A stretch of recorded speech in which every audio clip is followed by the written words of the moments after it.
welcome back to another video. So it is another coffee break this weekend.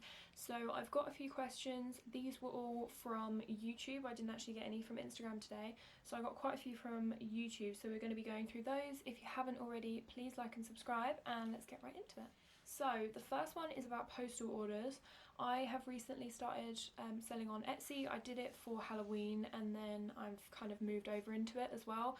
So I do lots of brownies in person. I'm quite popular in terms of brownies, especially for like my area. But I've now got onto postals. So they asked, how do you post them and then they arrive safely, so like not damaged, anything like that. So you want to be using postal boxes. So they're, I think it's called corrugated cardboard, which is a lot stiffer than a like cupcake box, for example. So the cupcake boxes are that like cheap cardboard which bends quite a lot, whereas this corrugated cardboard doesn't move and like it doesn't really dent either. So you want to do that. I would recommend posting them in trays. I do a few postal boxes where they're individual brownies, but I make sure that they're butted up against each other in the box. I'll try and put some photos in, but I make sure that they're quite close together so that when they're covered in like tissue paper and bubble wrap, that they're not going to be moving around. You also want to fill the box to the brim with bubble wrap, so as much as you can get in there, and then it means that it's not going to move up and down and break or anything like that. Then you want to be using fragile tape. I have the box inside a postal bag, so again I'll put a photo of like my postal bags if you don't know what ones I use from like previous videos where I've mentioned it. But I use the corrugated cardboard box and then I put it in a blue postal bag, which means that it keeps it fresh just in case there's any little air holes in the box, because obviously it's fresh food. So I do that, and then I cover it in fragile tape, and then they also put a little fragile label on there when I take it to the post office. I also post them first class, which means that most, like 9 times out of 10, I've very rarely had it arrive the second day. They always arrive next day, no matter when I post them. So yeah, those are my tips for sending things by post. I personally don't send anything other than brownies, and like if I did blondies, which I'm trying to move into as well, then I would also post blondies. I probably wouldn't post anything else. Some people post like cake pops, but I'm just worried that they'll turn up and like the stick's no longer in them, or they'll just be completely cracked because it's chocolate. So at the moment I just do I do sugar cookies as well, which are covered in fondant, but that's just for Christmas. I'm not going to be doing those all the time. So yeah, at the moment I only post brownies. So the next one is about cream bakes. So someone wanted to know if they use like fresh cream in a like for instead of buttercream, some people use cream. So for cream products, this goes for like double cream. That's why I don't use double cream in my like drip cakes. Some people use it for their drips. I don't. I just use chocolate spread. But if you do use it for that, then when your health inspector comes, you have to tell them, because there's different like regulations for it.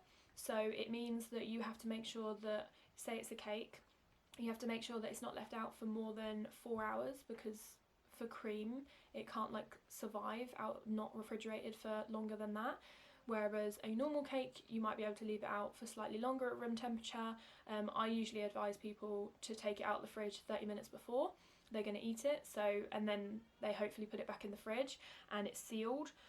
But with cakes that include cream, you need to actually make sure they're doing that, and it's sort of how you implement it, because cream is meant to be quite high risk. So it just means that you have to follow different regulations if you're using cream. The next one is what insurance company I use. So I have public liability insurance. I'm with Simply Business. It's a very popular one in terms of bakers. I've seen it like all over Facebook when people ask what insurance people have. Loads of people always say Simply Business. Mine is £11.50 a month, which is pretty reasonable.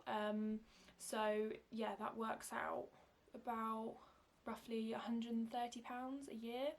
But it depends on what you need it for, how much cover you want. I think it might be £2 million of like legal costs on there, but it depends. You can obviously get larger plans if you're a larger business.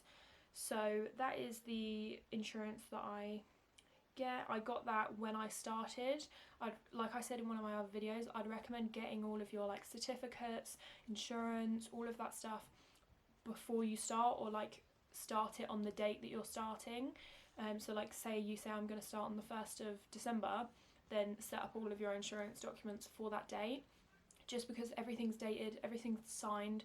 So if for some reason you get caught out and like say you haven't registered with your council, everything has dates on it, so they're going to know when you signed up for different things, whether it's insurance, whether it's when you registered with the council. They're obviously going to have date records of when you registered, so it's just better to do everything for the correct dates, because otherwise you could get caught out.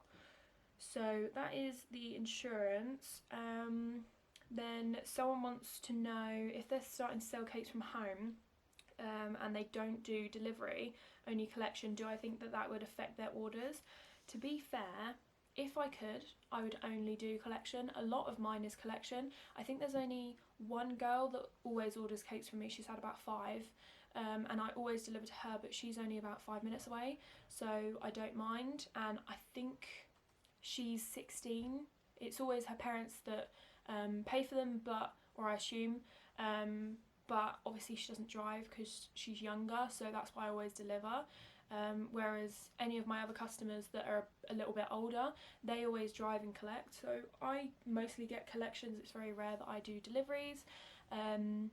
In lockdown I've been doing like takeaway deliveries, because obviously people don't want to come out to me, even though some of them are 5 minutes away, just because they don't want to get in trouble. So I've been doing like contactless delivery.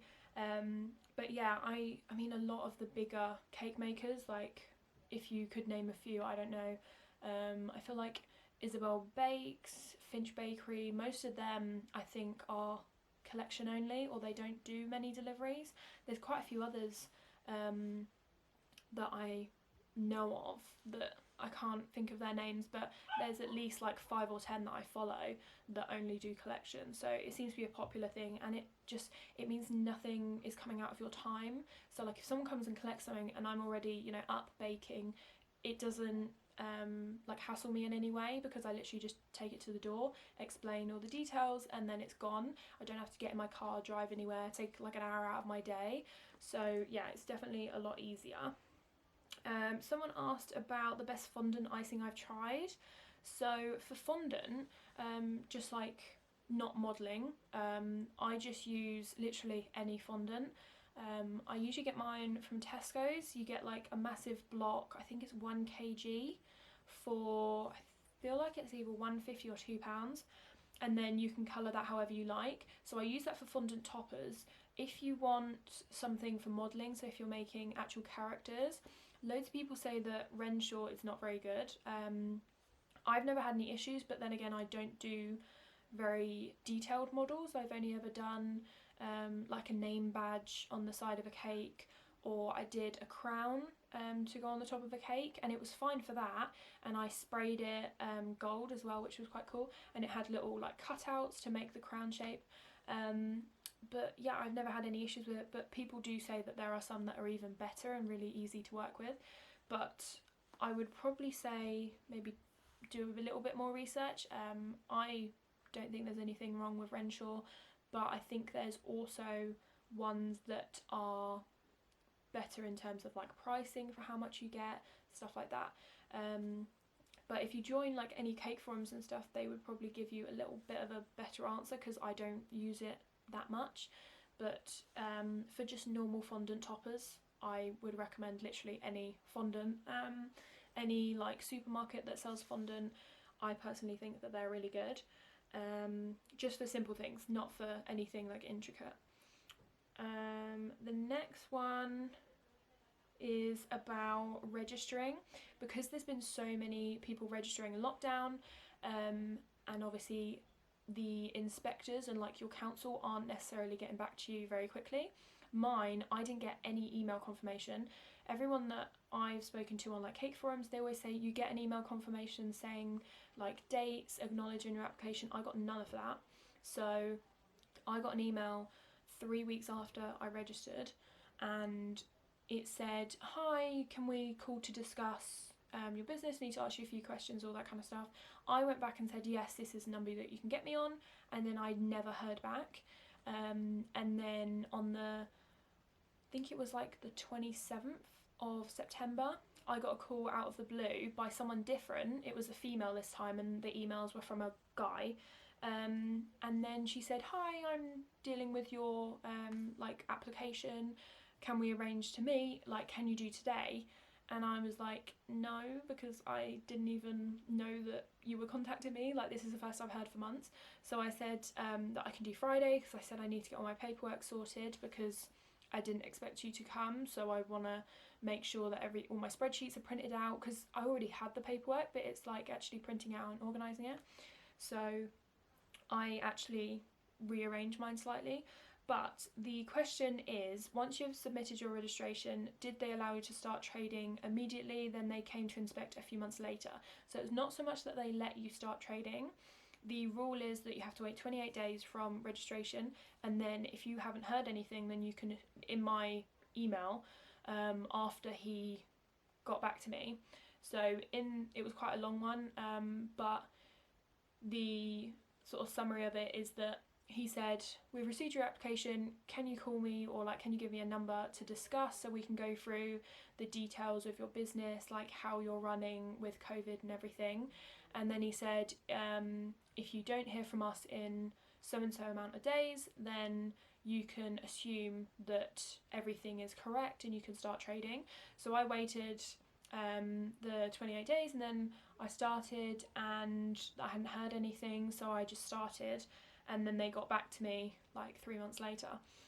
So as long as you've registered and you've waited that time, then even if they haven't got back to you, you can start, because that is what it advises on like the Food Safety Agency, I think it's called, FSA. I can't remember the abbreviation, I'm pretty sure that's what it is. But it says that as long as you've registered and wait 28 days, then you can start trading. So that's what you're meant to do, especially because they're not getting back to people because of COVID, and like if they're not working, so if people are working from home or they're furloughed, then they're not going to be getting back to you. So that is that one. And then I think the last one is about if you're renting a house. So they just said that I understand it's different if you own a house, but for renting a house, do you have to get permission from your landlord? So we own our house, but from the Cake forums that I've seen, for renting you have to contact your landlord to see whether they give you permission to have it as a business. And then if they do give you permission, then I think they have to check their insurance, because obviously it's their premises, and then you have to also do something with your insurance. But you obviously want to check that you can actually work from that business first before you sort of get into that. But there's loads of information online, like if you Google it, there's loads of forums where people have answered that question, so you can get some more details in terms of insurance.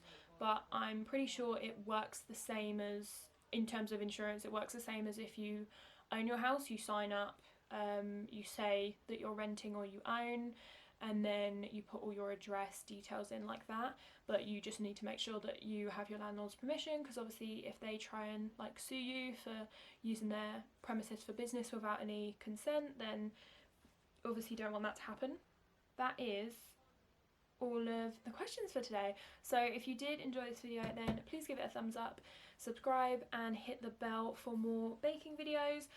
If there's anything that you want me to answer for next week, then just comment down below your questions, and then I will save them all for next week. Or you can message me on Instagram and it will be all anonymous. It's anonymous anyway, but obviously if you comment, then you're doing that like from your profile. So yeah, if you want it to be completely anonymous, then just message me on Instagram, and then I will include it in next week's video. So that is all for today, and I will see you in the next one. Bye.